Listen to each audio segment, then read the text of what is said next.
আপনি কি জানেন লিওনেল মেসি ফুটবল ইতিহাসের প্রথম অধিনায়ক যে কিনা ইসরায়েলের বিপক্ষে ম্যাচ বাতিল করে জরিমানা গুনছেন? না, আপনি এটা জানবেন কেন?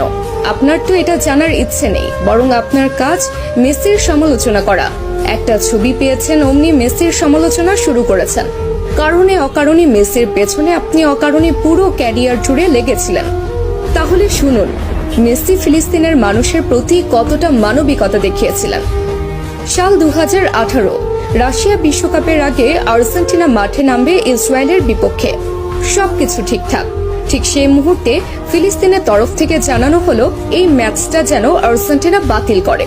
কিন্তু আর্জেন্টিনা ফুটবল অ্যাসোসিয়েশনের তরফ থেকে সেটা সম্ভব ছিল না, কেননা এই ম্যাচটা বাতিল করলে মোটা অঙ্কের জরিমানা গুনতে হতো এএফএ কে।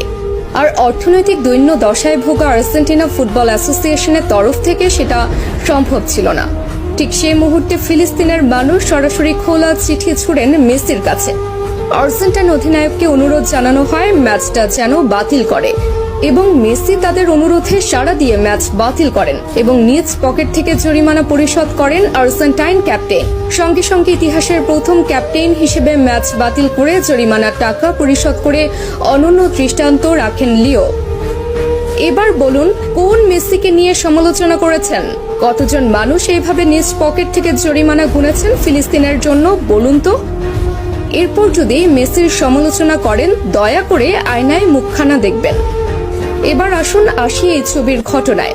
এই ছবি যেটা দেখছেন সেটা মেসি ছিলেন, কিন্তু মেসি তো সেখানে একা ছিলেন না, অথবা মেসির কোনো ব্যক্তিগত সফরও সেটা ছিল না, বরং সেটা ছিল ক্লাব বার্সেলোনার সফর। যে সফরে শুধু মেসি একা নন, বরং পুরো বার্সেলোনা টিমই ছিল। এমনকি সেই সফরে ব্রাজিল তারকা নেইমারও ছিল সঙ্গী। তাহলে সেই সমালোচনা কেন মেসির গায়ে একা আসবে? তাছাড়া প্রশ্ন আছে আরো একটা, সে সফরের জন্য ফিলিস্তিনের পক্ষ থেকে কোনো অনুরোধও জানানো হয়নি সফর বাতিল করার জন্য, অথবা ফিলিস্তিনিরাও সে ছবি নিয়ে কখনো আপত্তি তুলেনি। কিন্তু যখন তারা মেসিকে অনুরোধ জানিয়েছে, সঙ্গে সঙ্গে মেসি সে অনুরোধে সাড়া দিয়েছে। এবার বলুন, মেসি তাহলে কিভাবে ওই ছবির জন্য সমালোচনার প্রাপ্য হন? বরং মেসি ফিলিস্তিনের জন্য যা করেছে আজ পর্যন্ত ফুটবল ইতিহাসের আর কোনো অধিনায়ক করে দেখাতে পারেননি।